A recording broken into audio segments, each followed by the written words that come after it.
Well, 3 months into the season, Darren, it's been a great start. You've got something to hold on to, but as you were saying after Saturday's game, that poses its own challenges, and that you want that consistency. You want to keep building on that platform. Yeah, absolutely. With third of the season down, 2/3 to go, points total's been it's good. A couple of points shy, maybe where I would, in an ideal world, want to be, but no, I'm pleased. A lot of good things that have come out in the first third.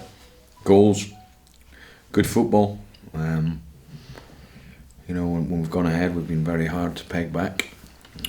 Players in very, very good form. The front three flying. We've had 6 clean sheets, which is, I think, second best in the league. So there's a lot of good things to come out of it, but loads of room for improvement, and went through in a bit more detail than normal with the players on Tuesday morning, because it was the first third of the season over with. And now we go into November and December, which are always difficult months. And saying that, we've obviously not got as many league games in November, so we've got to make sure these next 2 away games are very important for us. Yeah, and when it comes to taking stock, when you look through all of the different elements of your game and the performances, presumably there was no area really where you didn't feel there was a good basis to be working from, even if there is the room for improvement. No, absolutely. And I went through it, not with the players, but myself, and all the games we've played so far in terms of what formations maybe have caused us a problem, and what we've had to do to stop that, and changes we've made. Generally from the third league game in, we've stuck with the formation that suits us and we enjoy playing. But we have got other formations we can play. But generally the consistency's been fairly good. The 2 games that we've lost in the last minute are sore ones, because you think at least one of those you managed to win it, Ipswich and the Wycombe ones.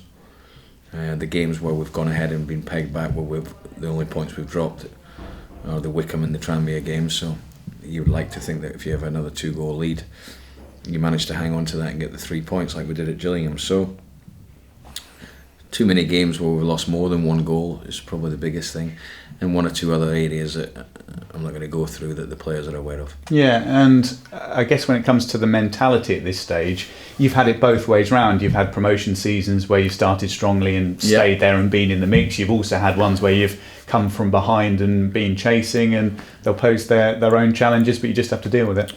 It's 10 months it's really tough. It really is.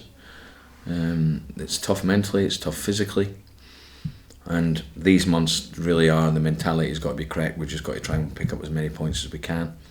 Like I say, we've got quite a gap between the games from the Shrewsbury one to the Burton one, so that's why it's important that the fact we're not playing on the 16th, we've got these 2 tough away games. I've said to the players we need to put everything into these to try and get as many points as we can, so we're in quite a strong position when we come back to the league games on the 23rd. Yeah, and you've had very mentally strong sides in the past that could just keep pulling out the results. When it comes to signing players, I'm sure it's something that you always look at, but when you get a group together, do you only really find out about them in that sense as you go along and you have them as a team unit? Yeah, I think we're 24 players, we've got strengths, we've got weaknesses.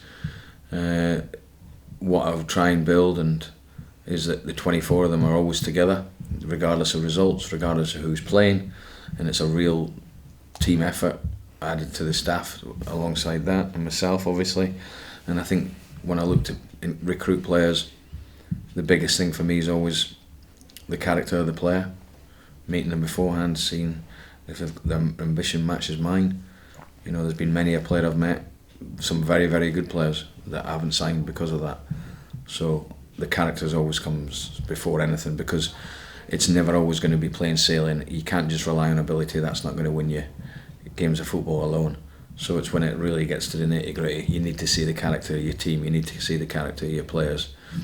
And I think there was a good example of that against Coventry. We showed a bit of character to come back in a game where, to lose a goal so late, to come back, and also the way we did it in terms of the composure of the goal was a good sign.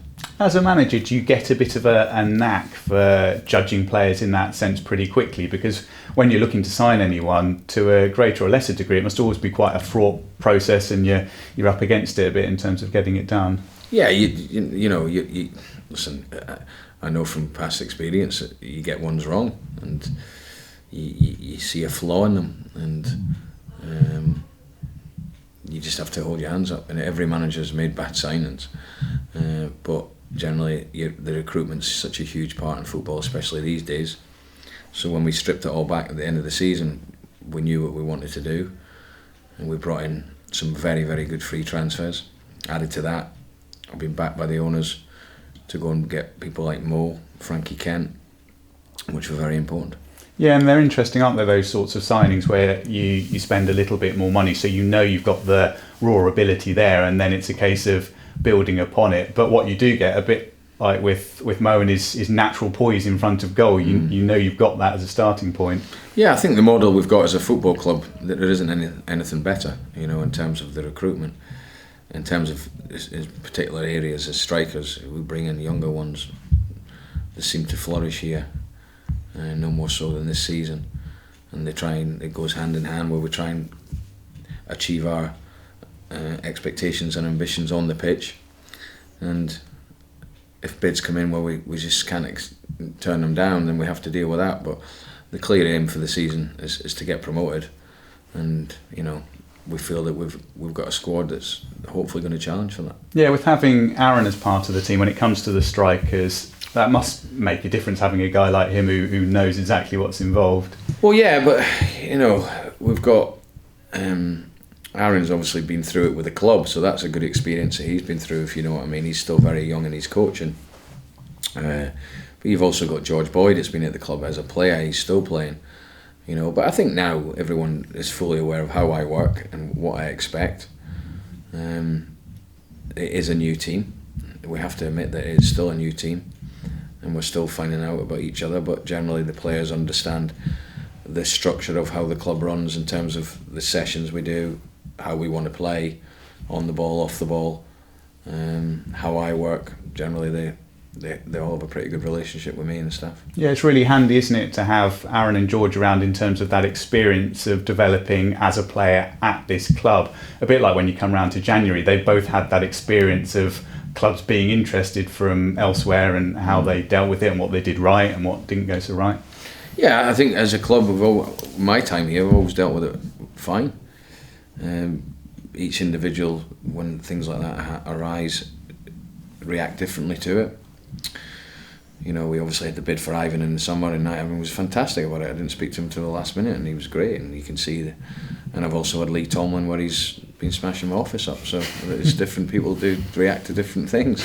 You have to manage different people because they're all individual, but no, listen, I've got a good group here, and they're a good bunch of lads, a young squad. There's loads of potential in them, and I enjoy working with them every day. Yeah, and when it comes to heading to Blackpool, it's a cliche, isn't it? But it's always a difficult place to go because of the surround and being on the coast and the football that they play as well. Yeah, the next two games are really tough. The players are fully aware of that. That was the first thing I mentioned in the meeting at the start of the week. These are really two tough games, and obviously we only have to focus on the one at the moment, the Blackpool.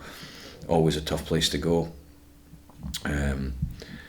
Got some very good players, and they're a good team. They are a good team, and we've gone through today in detail what we're going to come up against, and it's going to be a very, very tough game. When I go back to away games are always tough, and you need to dig it out. You might not play fantastic football, but you're not really bothered. You just want to dig it out and get a result. And these months really are. Normally, you'd obviously got a lot more games in November, but these months in November, December really are about toughing it out. The weather changes. It's freezing cold and things like that. You just have to tough it out. Once you get through Christmas and into January, then you start looking at the end, and so there really are three different sections to a season, and then this part of it is about toughing it out. Yeah. So you've done part one, and it's a case of building upon it. With the injury still looking okay? Touch wood, everyone's fit. Carl Barker's come off with a slight knock this morning, but I think he'll be okay. So yeah, everyone looks good. Cool.